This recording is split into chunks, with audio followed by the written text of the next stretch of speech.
What happened? She's dead. Sitting in the back of this police cruiser is Kenneth Farler, telling his youngest daughter that her older sister Kendra has been killed, a murder he committed. Right. Oh, no, she's not. No, she's not. A murder that Kenneth will try to pin on the most defenseless person in the house, his own son. It's bullshit. Pin this on a child. You had nothing to do with this. Do what? You heard exactly what I said.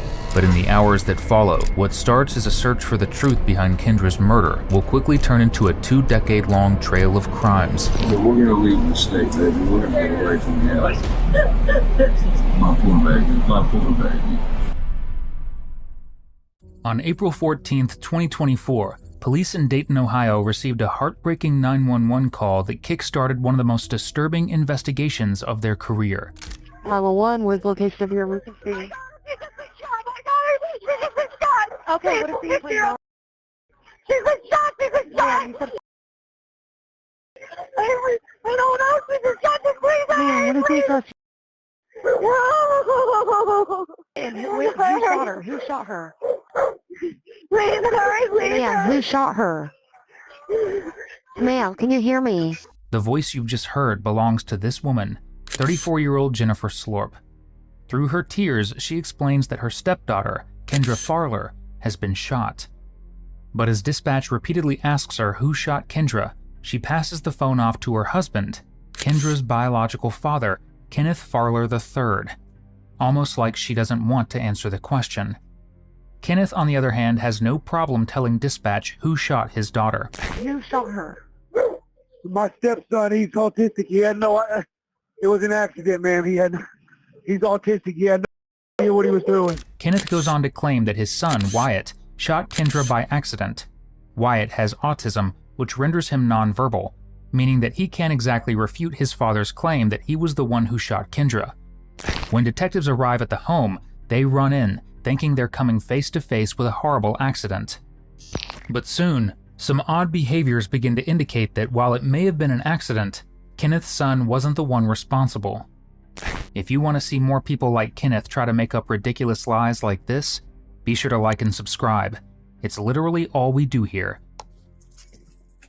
16-year-old granddaughter. What happened? Where is she? Where's the gun? Upstairs. Go up to the right. Bang have the blood hair flow over down. Is the gun up? Yeah, they're going shooting. Where's the gun? Mercy. Police attempted to render aid to Kendra, but by the time they arrived, it was too late. After several minutes of CPR, it became apparent that Kendra was gone. Kendra was described by all who knew her as a beacon of warmth. She loved to laugh, teach people what she had learned in school, and try out new fashions. She had a bright future ahead of her, one where, with her intelligence and personality, she would be able to achieve anything she dreamed of. But that was tragically taken away from her. And as detectives leave the home to begin questioning, they do so with one thing in mind: figuring out who it was that took that chance from her. Al, let's get out and do protective sweep. Yep. Okay, I think somebody else rolled up with a car. Okay. Come on, sir. Come with me. Fader, will you take Yeah, I'll him? take the first guy. Yep. Go with that officer there. Gloves. What? No, not yet. It was Nope. It was a kid. Nope. Whoa, Stop. What are you doing? Hey, Hold on, whoa. Relax. Why are you being so aggressive? Leave your phone. Hey. I'm on the phone with my grandmother. Let go. Give him your phone. Why are you doing Let that? go. Give him Or you're your gonna go phone. to the ground. Stop. What? This is Dad. He was in the room. Hey, whoa. He was in the room. whoa. It's okay. Come on. You're fine. Come on. I need your papers. Okay. It's okay. Come with me, okay? You're fine. You're fine. Okay, you're fine. Are you mom? Despite not being Kendra's biological mother, Jennifer had been in Kendra's life for several years. Jennifer and Kendra's dad, Kenneth, got married in 2019, when Kendra was just 9 years old. Jennifer brought along her own biological kids from her previous marriages and created a happy, blended family. At least, that's what it looked like from the outside. But as the police sit down to question Jennifer in private, things start to look more grim. For starters, they can't help but notice that Jennifer's pupils are the size of dinner plates. And if you've ever been to a rave, or read a textbook, you'd know that pupil dilation is a classic sign of drug use. Who are you to her? Just talk with me. You're what? Stay here. Oh, you're mom? Are you mom? Your stepmom? Okay. What's your name, miss? Jennifer, do you have anything else on you that I need to know about? No? Okay. I'm just going to do a quick sleep. Keep your eyes right. Okay. Okay. Over here. Step right in here. Okay. Okay. Okay. Just swing your legs out, okay?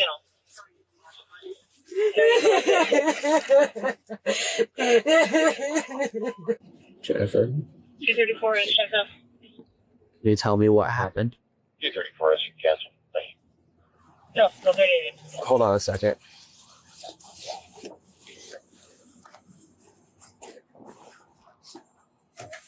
Yes, Fred brought the gun in the room to show him. Okay. And I stepped out from it, came in the bathroom. Who did? Right? Okay. Then he left it in there. My son grabbed it, he picks it up. Okay. And he, Okay. and she was sitting with me. Okay. Was she sitting down? She was standing She was at the door. standing at the door? Okay. Who was the friend that brought it in? Greg. Greg brought it in? Yeah, it was his guy. Okay. Okay. So is that dad? No. Dad's friend. Dad's friend is Greg. Yep. Who's dad? Dad is Kenny. Kenny. Okay. So Kenny's dad, Greg's the friend who brought the gun in. Does Greg live with you guys? He lives in the other room. Now, let's talk living situation here for a second, because it wasn't exactly a traditional home the family was living in. The Farlers were living in a boarding house of sorts, with them and the kids on one side, and Kenneth's brother Greg in another room on the other side of the hall. According to Jennifer, Greg, who was living with them, left the gun out in his room, which for some reason Jennifer, Kendra, and Wyatt were sitting in. Wyatt got a hold of the gun, and not knowing what he was doing, pulled the trigger, shooting and killing his sister. Now, does that sound believable to you? Because it didn't sound believable to police. Sadly, they didn't have time to address that, because instantly, they had another curveball thrown at them. Kendra's grandmother arrived on the scene, completely unaware of the news that her granddaughter was dead. Okay. God, no, she's not. No, she's not. No, she's not. Ma'am. Who are you? I'm one of No, the she's officers that's not. here. No. No, Who no. are you? I'm the grandma. Grandma? Okay. I was bringing my son food. Is your son? Greg. He's Greg? Okay. Okay. What is going on? What's happened? Please, God, no. Don't tell me. Okay. No. Right now, we're figuring it out. Where is... It does come out like it was on fruits. But who? Where? So No. that's where we're. No. Can you No. ready to take this with me? Kim. He's not going to be able to eat it right now. If you. I don't You guys- want to deal with the fuck here, but that's not the point. Where's Greg? Okay. Okay. Is he? He's here. Everybody else. No, he's under arrest right now. Everybody's detained until we figure out what's going on. There- No. No. God, no. This is not... Kendra's grandmother's grief is palpable, and probably the best representation of just how horrific this situation is. A young life was lost, and in that moment all she can think about is the fact that Kendra is gone, and never coming back. But nearby, Kendra's father isn't thinking about that. He's thinking about how he can look like a grieving father, rather than a suspect. I want to be with my family, and I just want to be with my family. I'm not going to have to Yeah, I'll stand. figure out what's going on real quick. here. I'm in shock. I don't even know what to do. I don't even know how to feel. It will take a minute for it to all set in. I'm very sorry for your loss. She's a great kid. She don't do nothing wrong. She was so smart.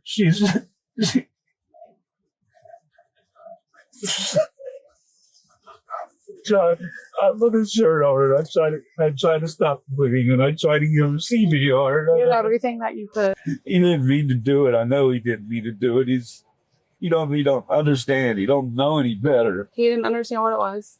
He plays Grand Theft Auto and Call of Duty and stuff on Xbox. And I don't know if he just seen it. He was sitting on the bed, and I don't know if he seen the shotgun next to the cabinet or what. All I heard was the shot. And by the time I turned around to come out of the bathroom, I seen her laying on the floor.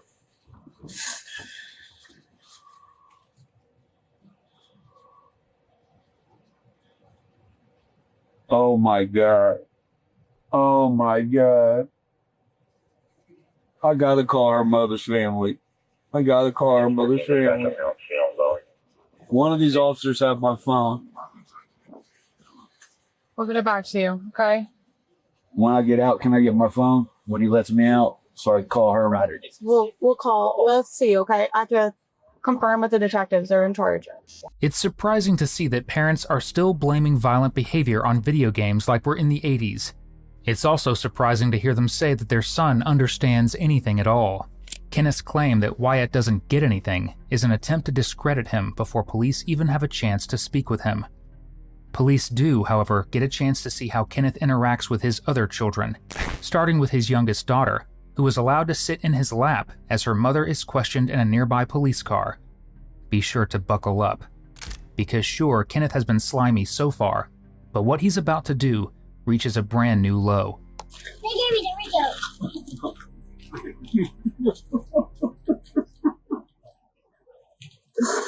Oh, you so much.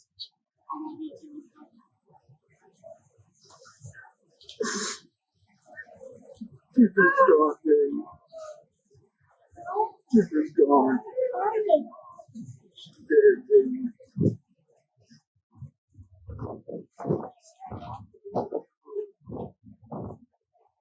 Why did you tell me to do, baby? It's nice, love. What happened? Why picked up Greg's car, pulled the trigger, he didn't. He didn't know what he Where's was. mommy? Where's mommy? She's over in another car. She'll be out in a minute. She's talking to another officer right now, okay? I need you right now, baby. Just give your dad a big old hug. He needs a big love hug, okay? Hey, it's okay. It's okay. It's okay. But we're gonna leave the state, baby. We're gonna get away from you. My poor baby. My poor baby. We gotta stay strong, baby. You're good. We have to stay strong. Kenneth somehow has the nerve to not only tell his daughter that her sister is dead, abruptly, and in front of police, but he has the nerve to ask her to be his strength and promises her that they're going to leave the state. Which, frankly, isn't something anyone is thinking about after finding out such devastating, life-changing information. In the meantime, as Kenneth plays a sympathy card for detectives with his daughter on his lap, other police question Greg, his brother. If you remember, both Kenneth and Jennifer stated that the gun that killed Kendra belonged to Greg, and that the shooting occurred in his room, where he had left the gun unsecured. But that's not at all what happened. Not only is Kenneth willing to betray his son, he's also willing to throw his own brother under the bus while he's at it. Unfortunately for Kenneth, his brother's about to straighten his lie right out. We ain't gonna play games. You weren't asleep. That's 100% I was asleep. 100. I swear to God, 100. You just had the gun shooting it off the Kenny. No, I did not. Absolutely 100% not. You can see my bed where I rolled out of bed. I asked whoever was in that bed. That's 100%. I was asleep. Absolutely. 1,000,000%. There's not even a question. I just talked to Jennifer and Kenny, and neither one of them say you were asleep. Because Earth Christ sent it, because I just woke up and ran in there. I said, "What's going on?" I literally had 1 second, turn the corner. Where'd you wake up from? It happened in your room, wasn't it? No, absolutely not. My bedroom's the other door. At this moment, law enforcement realized that they were being lied to. The gun didn't belong to Greg. The room it happened in wasn't even Greg's room, which made them ask the question, what else are Kenneth and Jennifer lying about? Step aside. Take the child. Come here. Take the child out. Come here. I thought you was afraid. Are you lying to me? What room is that? Take him downtown. What? Right now. Furious after peeling back just the beginning layer of their lies, police usher Kenneth and Jennifer downtown for questioning. They start with Jennifer, because if there's one thing police are good at sniffing out, it's the weakest link in a chain of lies. I spoke to you, the back of the cruiser at the scene. All right? You guys are not being honest about what happened. Not in any way, shape, or form. I'm going to give you one opportunity to be honest with me about everything. Okay? And I mean everything. It was Kenny's room. I know that. That's only the beginning. That's only the beginning. It was Kenny that shot her. It was Kenny that shot you? I'm sorry, Kendra. Okay. I'm going to go back over a little bit of what we talked about previously, okay? It took Jennifer less than a minute to confess that not only was it Kenny's gun that killed Kendra, it was Kenny, not her son Wyatt, who pulled the trigger, which is bad for a number of reasons. One of them being that Kenneth shouldn't have had any guns in the first place. As a convicted felon, Kenny isn't allowed to possess a weapon. And when we say he's a convicted felon, we mean convicted. Over 20 years, from age 19 to 39, Kenneth was arrested 40 separate times on various charges, mainly drug trafficking. In fact, just 4 days before Kendra was killed, an arrest warrant was issued for Kenneth for failing to report to his parole officer, meaning that had anyone done their job in those 4 days, Kendra never would have died at the hands of her father. Or had to witness the other illegal activity going on in the home leading up to her tragic death. Because it wasn't just guns that the family possessed in spades. Now, I'm not going to go into the story that you told me previously because I don't know what's true, what's not true. I know a lot of it's not true. So I'm going to give you a chance to start again from the beginning. Okay, what was your guys' morning? What did you guys do?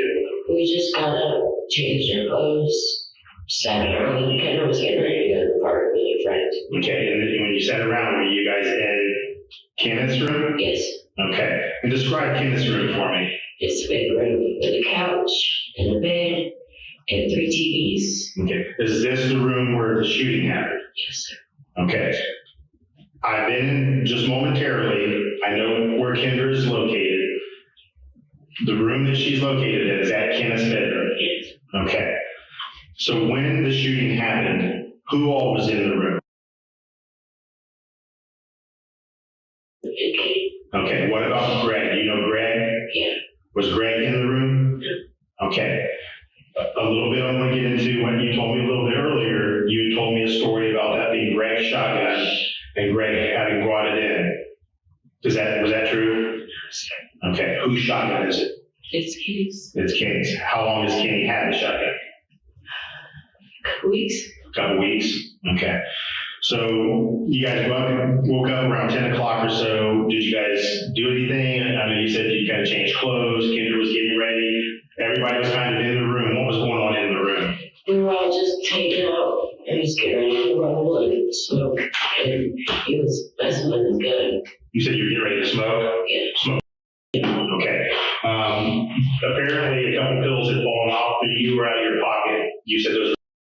I got it on the table and just grabbed it real quick. Okay. What kind of illegal drugs do you use? When's the last time you used? Earlier today. Okay, because your pupils are still dilated right now. So you woke up at 10. What time do you think you used? 10:30. About 10:30.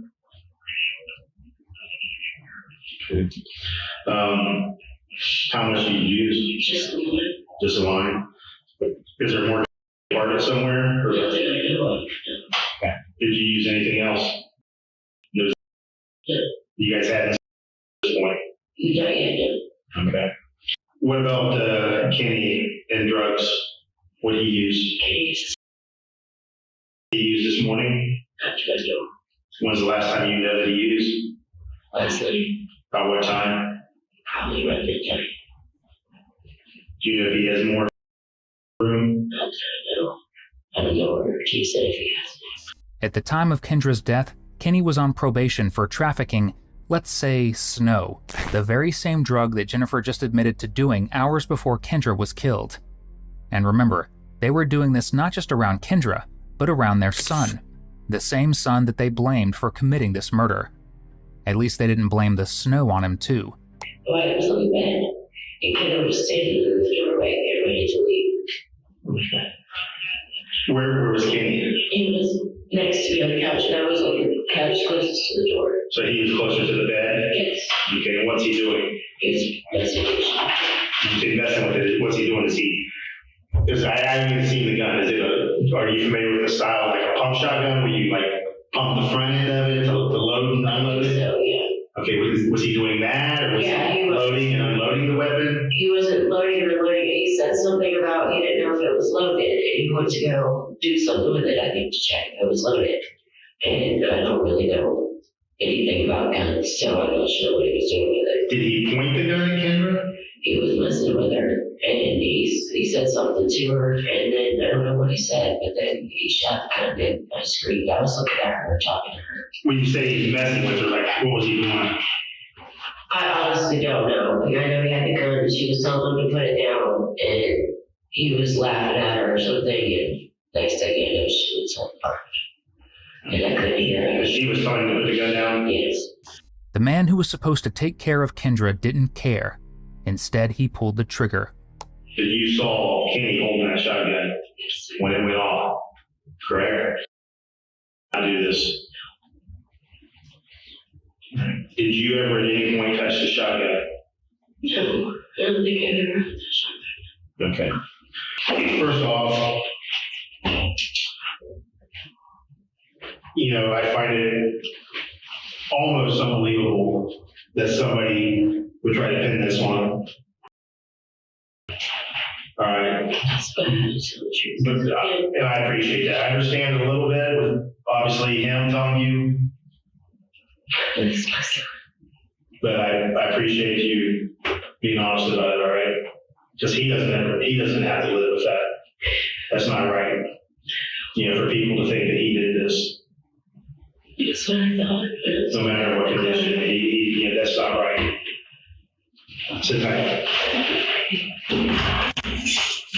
Be just a minute, okay?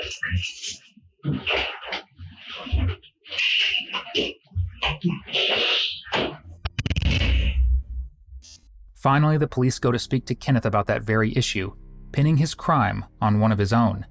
And with Kenneth, they're not quite as gentle. Your wife is fine. We sit and talking to her. Kenneth, I'm Detective House. I talked to you out there at the scene. Yes, sir. All right? Obviously, I want to talk to you more because you guys weren't being honest out there. Don't start. Listen to me first. All right? Your stories made no sense. They were inconsistent. We spoke obviously to Greg too. All right? We just got done talking to your wife. And so when you go and hold on, be quiet. And she told us the truth. Okay? The truth that we already knew. About what? About what happened to Kendra. Give me a moment here. We're going over your rights. The cop isn't wasting any time or platitudes on Kenneth, which really speaks to just how disgusted he is with his behavior. The detective reads Kenneth his rights and gets down to business. All right, Kenneth, this is what we're going to do, okay? Whose shotgun is that? Whose shotgun is it? The truth. It's mine. It's yours. It was mine. How long have you had that shotgun? Couple days. Couple days? Okay. Where did you get it? Be honest with you, I didn't know the guy's name. You just got off the street? There wasn't anything in it. You have any other guns? I don't. You don't have a black semi-auto? A black? Or semi-auto handgun? A black one? I don't know, that's what Jennifer said was black. I haven't seen it. I did go on. It's gone? Yeah. So if there's any other guns in your room, whose are those going to?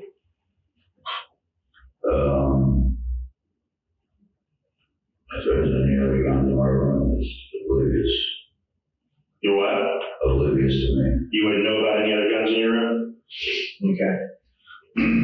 So you had the gun about a couple of days, got it from some guy off the street. The room where this happened is your room, correct?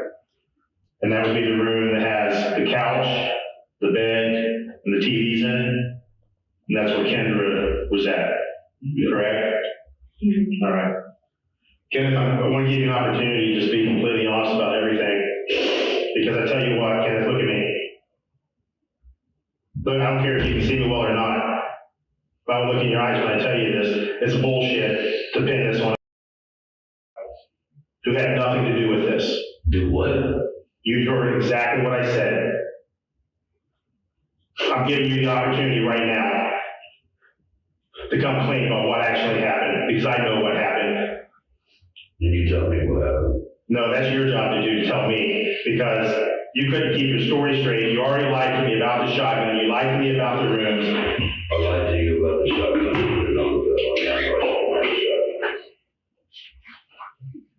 You're right. You shouldn't have. But now let's be honest about the rest of the story.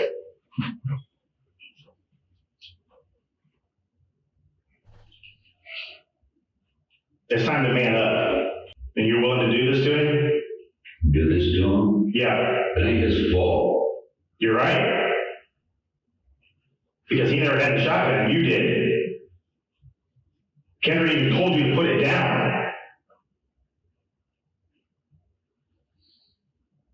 It's time to be a man. Admit what happened. Where's my wife? I already told you where your wife's at. She was sitting in the room right next to you over there. We just got done talking to her.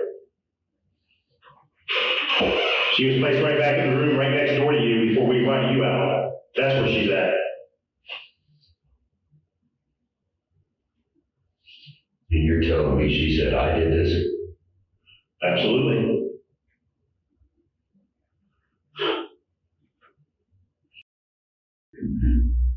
Was it amazing she told the truth? This is my daughter. Yeah, I heard you sit there and mumble about that when you sat down. That's why I told you just be quiet. Because I couldn't stand to sit there and listen to you talk that bullshit when you're the one responsible for her death. Be a man. It was an accident. Then be a man and talk about it.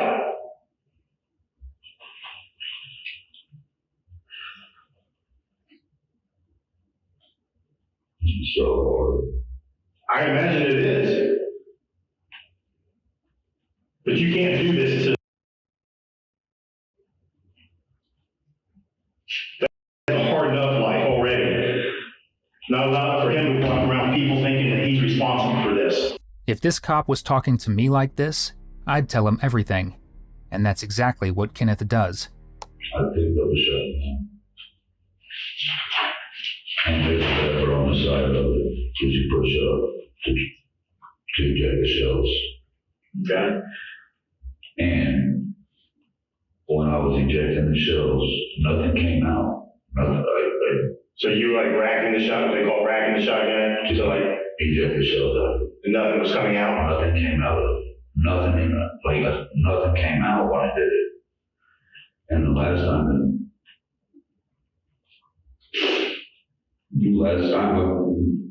I put it forward, it went off. And it hit Kendra?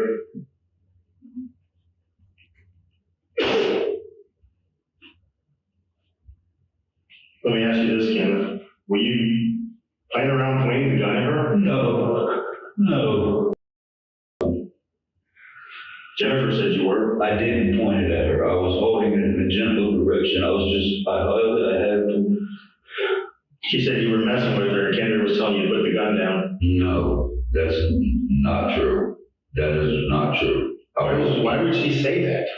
Maybe she just wasn't paying attention to exactly what was going on. Or maybe you just were 100% certain in your head that the gun wasn't loaded. But I didn't actually, there was no pointing, nothing like that. I had it like this. And I'm not saying you had to put it in your shoulder. I pushed the lever up. I pumped it 6 times. and normally it ejects all the shells out of it, and it didn't. And when I pulled the pump forward the last time, I don't know if my finger was on the trigger. I really honestly don't remember. It went off. At no point had you pointed it at Kendra. No, I would never point a gun.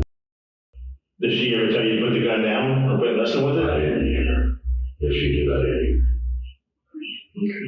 The gun, the TV was oiled. And I would never do something like that on purpose. I would never harm myself. Kenneth stating that he would never harm is a very obvious lie, not just because of what happened to Kendra, but because after he harmed her, rather than own up and take responsibility, he harmed his son by pinning his sister's murder on him. And it seems that he still hasn't quite learned his lesson. What did you do after the shotgun went off? I dropped it, I ran straight to her, I grabbed it, and took my shirt off, and I lifted up the shirt, and I put it inside. And I started holding it, and I started screaming, call 911. And I started giving her CPR. My wife goes to school for medical assisting, and she's learning, all that stuff. And she came over and started helping do CPR. Ultimately, Kenneth was charged with involuntary manslaughter, reckless homicide, endangering, and several counts of illegal possession of firearms. He pleaded guilty and was sentenced to 25 to 28.5 years in prison for the death of Kendra May Farler. Our thoughts are with her family, who were denied the privilege of watching her grow, learn, and succeed. Thank you for tuning in. Nearly 85% of everyone watching isn't subscribed. Your subscription and support would mean the world to us, so we can keep bringing you more content just like this. Before you go, check out one of our craziest cases right here, or one of my newest ones right here.